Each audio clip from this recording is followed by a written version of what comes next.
உலக வரலாற்றில் ராணி என்றால் அனைவரின் நினைவிற்கும் முதலில் வருவது கிளியோபட்ரா தான். எகிப்தை ஆண்ட இந்த ராணியின் பெயர் காலம் கடந்தும் உலகம் முழுவதும் பரவி இருக்க காரணம் அவருடைய அழகு மட்டும் கிடையாது, அவருடைய சாதனைகளும் புத்தி கூர்மையும் தான்.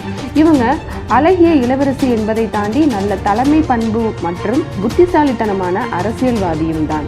டலாமியின் கிளியோபட்ரா, சீசரின் கிளியோபட்ரா, ஆண்டனியின் கிளியோபட்ரா, ஷேக்ஸ்பியர் நாடகத்தில் வர்ற கதாநாயகியான 7ஆம் கிளியோபட்ராவை பற்றி தான் இன்னைக்கு நம்ம வீடியோவில் பார்க்க போகிறோம். வாங்க வீடியோக்குள்ளே போகலாம். உலக பேரழகியான கிளியோபட்ரா அவங்க முதல்ல திருமணம் செய்து கொண்டது தன்னோட தம்பியோட தான். அது அப்போதைய எகிப்திய கலாச்சாரம். கிளியோபட்ராவுடைய ஆட்சி காலங்களில் எகிப்திய மக்கள்கிட்ட இதுவரைக்கும் எகிப்திய ஆட்சி பண்ண மன்னர்கள் மற்றும் ராணிகளில் சிறந்தவர்கள் யார் அப்படின்னு கேட்டால் அதற்கு மக்கள் சொன்ன பதில் கிளியோபட்ரா தான். அந்த அளவு மக்களால் போற்றக்கூடிய ஒரு ராணியாக இருந்திருக்கிறாங்க கிளியோபட்ரா. கிமு 51லேருந்து 30க்கும் இடைப்பட்ட அவருடைய ஆட்சியின் போது உள்நாட்டு போர்னால திவாலாகி பிளவுபட்டிருந்த அவருடைய நாட்டிற்கு அமைதியையும் செழிப்பையும் கொண்டு வந்தது இவங்க தான். கிளியோபட்ரா எகிப்தில் பிறந்தாலும் அவங்க எகிப்தியர் கிடையாது. அவங்களுடைய தோற்றம் டலாமி வம்சத்தில் மெசிடோனியா மற்றும் கிரேக்க அரச குடும்பத்தை சேர்ந்தவங்க. கிமு 330 கிரேக்க மன்னரான அலெக்சாண்டர் எகிப்து நாட்டை கைப்பற்றி தன்னுடைய வம்சாவளியில் வந்த தன்னுடைய தளபதி மற்றும் நண்பரான ஒருத்தரை மன்னராக்குறாரு. அவர் தான் எகிப்திய மன்னன் 12ஆம் டலாமி. எகிப்தோட ராணியான கிளியோபட்ராவுடைய தந்தையும் இவர் தான். இந்த 12ஆம் டலாமிக்கும் 5ஆம் ட்ரெபெனோவுக்கும் கிமு 69 பிறந்தவங்க தான் கிளியோபட்ரா. கிரேக்க வம்சாவளியில் பிறந்த கிளியோபட்ரா சிறு வயதிலிருந்தே கணிதம், வணியியல், அரசாங்கம் போன்ற விஷயங்களில் ரொம்ப சிறந்து விளங்கியிருக்காங்க. இடைக்கால அரபு நூல்கள் என்ன சொல்லுதுன்னா, கிளியோபட்ரா ஒரு கணிதவியலாளர், வேதியியலாளர் மற்றும் தத்துவஞானியாக இருந்திருக்கிறாங்க. அவர்கள் செய்த சாதனைகள் பாராட்டக்குரியது அப்படின்னு அந்த புத்தகத்துக்கு மூலியமாக நமக்கு தெரிய வருது. அது மட்டும் இல்லாமல் இவங்க அறிவியல் புத்தகங்களையும் எழுதியிருக்கிறதாகவும் கூறப்படுது. மேலும் வரலாற்று ஆசிரியரான அல் மசூதியின் குறிப்புகளின்படி இவர் பல மொழிகளை கற்று தேர்ந்தவங்க அப்படின்னும் தெரியுது.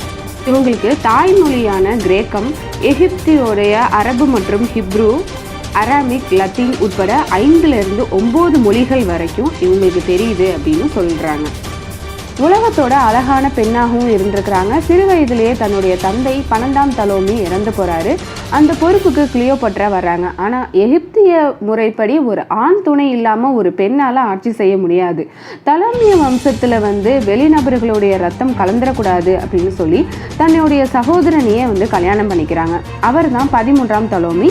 எகிப்துக்கு ராணியாகவும் ஆகிறாங்க கிளியோபட்ரா. தன்னுடைய 18வது வயதிலேயே ஆட்சி அதிகாரங்களை கைப்பற்றுறாங்க. ஆனால் இது 13ஆம் டலாமிக்கு சுத்தமாகவே பிடிக்கல.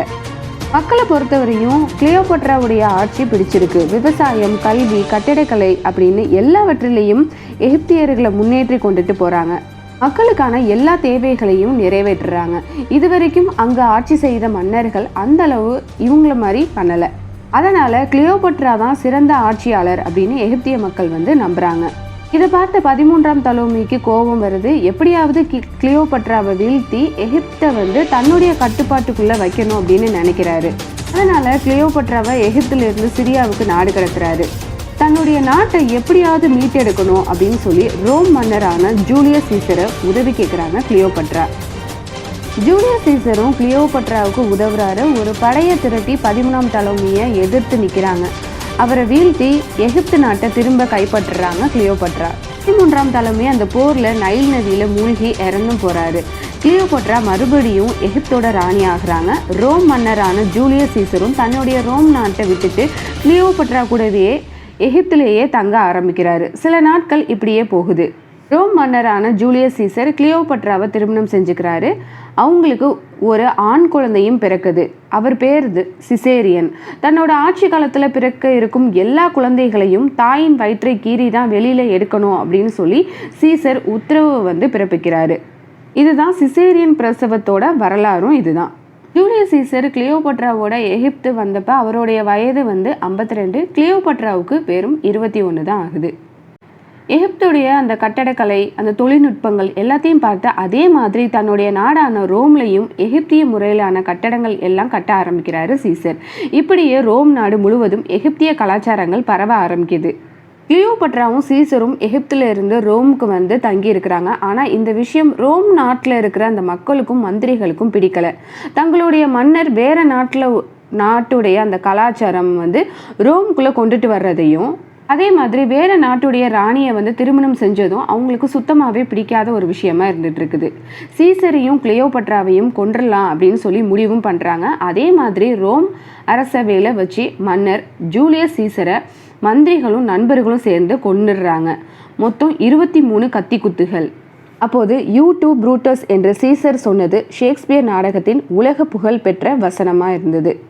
அந்த கொலை நடந்ததுக்கு அப்புறமா கிளியோபட்ரா எகிப்தில் அலெக்சாண்ட்ரியாவுக்கு போகிறாங்க. சீசர் கொலை செய்யப்பட்டதை முக்கிய காரணமாக இருந்த அந்த ப்ரூட்டஸை எப்படியாவது கொன்னுட்டு ரோம் நாட்டை திரும்ப மீட்டெடுக்கணும்னு நினைக்கிறாரு சீசருடைய நண்பரான ஆண்டனி.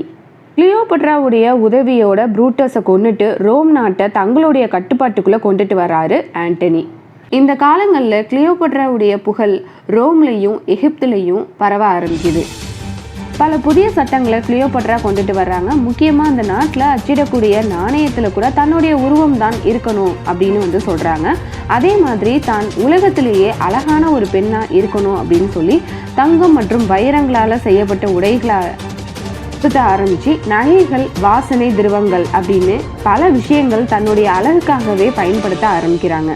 உயரமான கட்டிடங்களுக்கு கூட அதுக்கும் தன்னுடைய பேரை தான் வைக்கிறாங்க.